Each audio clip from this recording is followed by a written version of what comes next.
Elon is an inventor and a maverick entrepreneur, one of America's youngest billionaires.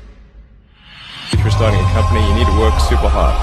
When my brother and I were starting our first company, instead of getting an apartment, we just rented a small office and we slept on the couch. I always describe myself.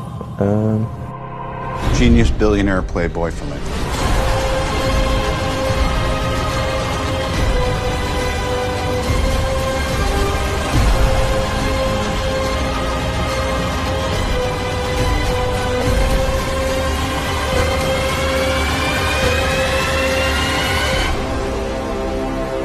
When critics say you can't do this, your answer to them is, We've done it.